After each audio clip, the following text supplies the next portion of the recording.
Justement, on a parlé du terrain politique, du terrain militaire, et puis il y a un terrain militaire un peu plus sombre, un peu plus obscur. C'est l'espionnage qui joue tout son rôle dans cette guerre en Ukraine, côté russe comme côté ukrainien. Alors là, c'est un homme soupçonné d'être en contact avec les services d'espionnage russes et de les aider à préparer un éventuel attentat contre Volodymyr Zelensky, qui a été interpellé en Pologne. Ont annoncé donc les parquets polonais et ukrainiens. Selon le procureur général ukrainien, l'homme interpellé était en particulier chargé de recueillir et de transmettre à la Russie des informations sur la sécurité de l'aéroport de Jasionka dans le sud-est de la Pologne, par où passe souvent le chef de l'État ukrainien. Vous savez, lors de ses nombreux déplacements à l'étranger, les responsables d'autres pays se rendent en Ukraine et des convois d'aide de ce pays qui passent aussi par cet aéroport. Alors voilà, on le sait maintenant, Volodymyr Zelensky, on l'imagine bien, c'est l'un des hommes les plus protégés au monde. On va en parler avec Frédéric Auréal. Bonjour à vous.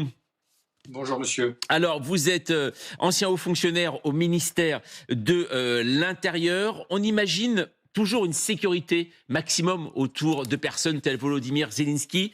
Quand on voit l'agissement de cette personne qui faisait du renseignement dans cet aéroport polonais, on se dit qu'il y a toujours peut-être une faille, non ? Il y a certainement un grand risque. On est dans un pays en guerre. Pour avoir connu à la tête de ce service que j'ai eu l'honneur de diriger la période terroriste, avec des similitudes dans les précautions qu'on doit prendre pour les uns et pour les autres, dans l'analyse des vulnérabilités, dans l'analyse de l'état de la menace, bien évidemment, on est face à un risque majeur. On est face à un risque majeur, et vous l'avez dit, avec des réseaux d'espions, avec des manifestations évidentes de porter atteinte à l'intégrité de M. Zelensky. Donc là, on est sur un sujet, et je le redis, dans un pays en guerre, avec tout ce que cela suppose. Le général l'a fort bien décrit tout à l'heure. On est face à une grosse difficulté, et avec là la nécessité d'une approche globale qui relève à la fois de l'analyse du territoire, de l'analyse des itinéraires de la personnalité, d'une analyse très fine de son entourage pour déceler d'éventuelles vulnérabilités. Tout cela appelle de la part des services de renseignement des études approfondies, oui. Et puis au quotidien l'analyse de tout ce qui peut faire la vie d'un homme au-delà de sa fonction de président. Oui. Alors, Volodymyr Zelensky, dans une interview, un média américain avait déclaré en novembre dernier que lui, bien sûr, qu'il n'a pas la même vie qu'auparavant, qu'avant la guerre, mais il dit « Moi, je ne veux pas vivre dans un bunker comme Poutine », il le cite.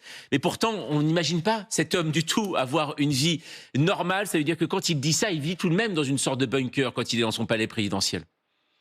Il y a manifestement une bulle de protection d'un très haut niveau qui doit être mise en place et composée certainement de militaires de haut niveau et habitués au combat, ainsi que de policiers préparés à la mission de protection rapprochée, bien évidemment. Alors, il est aussi dans un rôle politique, ce qui est normal. Il est chef de l'État. Il veut aussi montrer que par rapport à sa population qui subit ce que l'on sait, il ne veut pas faillir. Il veut montrer qu'il est vent debout sur le sujet et qu'il ne veut pas montrer le moindre signe de peur ou de crainte ou de repli. Et c'est une image de chef qu'il veut donner. Ouais, c'est ça. Et c'est important. Aline Bacrémer, vous dites. Oui, d'autant qu'il y a déjà eu en fait des arrestations avec des tentatives d'assassinat. 5 à 6, a dit Volodymyr Zelensky. Il faut savoir qu'il y a des pics réguliers depuis très exactement 2008 de vagues d'agents, de saboteurs, d'espions russes qui arrivent par vague. 2008, invasion de la Géorgie par les Russes. Il y a eu d'autres vagues immenses en 2014, en 2022 évidemment, et là, un pic. Donc il y a déjà eu des gens arrêtés en Pologne qui notamment, parce que c'est sur l'itinéraire, un aéroport militaire très particulier à la frontière, parce que c'est là où passent beaucoup d'officiels, où est passé déjà Volodymyr Zelensky et où passe l'aide militaire. Et en fait, un groupe d'agents, d'espions ont été arrêtés parce qu'ils avaient essayé de mettre des caméras autour de ce symbole en fait, de l'aide militaire à l'Ukraine, mais qui sert aussi de voie de transit extrêmement sécurisée. C'est d'ailleurs un des rares endroits où vous pouvez aller admirer des patriotes en vrai, sans vous rendre en Ukraine. Il y en a autour de cet aéroport. Et voilà, donc ça fait partie des itinéraires. Mais on sait qu'en ce moment-là, il y a une violence absolue de tentatives d'intimidation, de sabotage, de subversion, etc., par un réseau d'agents, même si on en avait expulsé notamment d'Occident plus de 500. Il en reste, et il y a vraiment ça qui est en train de qui est à l'œuvre. Et si je puis me permettre, il y a une machine industrielle de propagande d'agents et de tentatives d'action dans les derniers 100 mètres par rapport à cette aide américaine de Solar qui est absolument inouïe. En fait.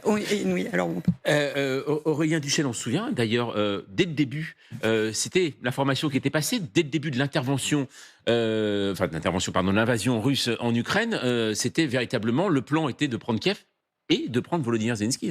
Oui, et la télé russe, il disait on va décapiter le régime nazi, dirigé par un président juif, bien sûr, de Kiev. Et il faut quand même rappeler une chose, je précise, les Russes voulaient assassiner dès 2004, par exemple, Viktor Yushchenko, qui a fini par être élu président de l'Ukraine après que les Russes, d'abord, lui aient fait perdre l'élection par des fraudes massives.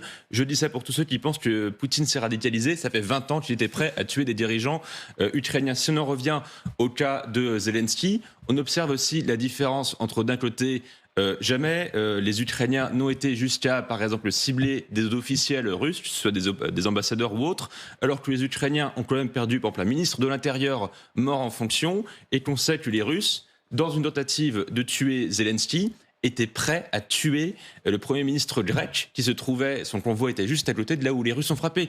Ils étaient prêts à tuer un chef d'État de l'OTAN et de l'Union européenne pour tuer le président. C'est dire leur niveau de désinhibition, ils s'arrêteront devant rien. Ouais, c'est ça. Frédéric Auréal, en novembre dernier, je le disais, Volodymyr Zelensky a affirmé avoir échappé à 5 ou 6 tentatives d'assassinat.